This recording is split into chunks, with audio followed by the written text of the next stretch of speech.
আসসালামু আলাইকুম সবাইকে অনেক অনেক স্বাগত আমার এই ভিডিও টিউটোরিয়ালে। বন্ধুরা, আজকের এই টিউটোরিয়ালে আমরা জানবো কিভাবে আমরা মেসেঞ্জার অন্য কোনো ডিভাইসে লগ ইন করা আছে কি না তা আমরা কীভাবে জানবো। এর জন্য আমি আমার মেসেঞ্জারে প্রবেশ করছি।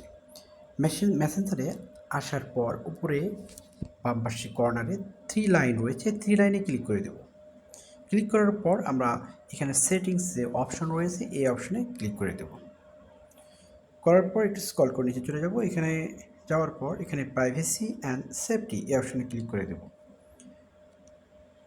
এখানে একটু স্ক্রল করলে দেখতে পারবেন ইন টু এনক্রিপ্টেড চ্যাট। আমরা এটি কেন দেখব?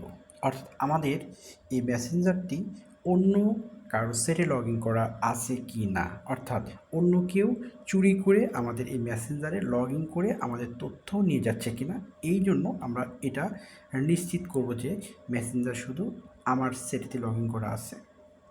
আচ্ছা, আমরা এখানে চলে আসবো ইন টু এনক্রিপ্টেড চ্যাট এই অপশানে ক্লিক করে দেবো। এখানে ক্লিক করার পর আমরা এখানে একটা অপশন দেখতে পাবো সিকিউরিটি অ্যালার্ট এই অপশানে ক্লিক করে দেবো। করার পর সর্বশেষ যে অপশন রয়েছে ভিউ অল লগইনস এই অপশানে ক্লিক করে দেবো। করলে এখানে দেখতে পারবেন আমার মেসেঞ্জারটি কোন কোন ডিভাইসে লগ ইন করা আছে। এখানে আমাদের গ্যালাক্সি A04 এটা আমাদের যে ডিভাইস দ্বারা রেকর্ড করতেছি এখানে লগ ইন করা আছে, এবং অন্য একটা ডিভাইসে আছে, এটা হচ্ছে রেডমি নোট 5 এটাতে লগ ইন করা ছিল এবং বর্তমানেও আছে। যাই হোক, ভিডিওটি যদি ভালো লেগে থাকে অবশ্যই লাইক করবেন এবং আপনার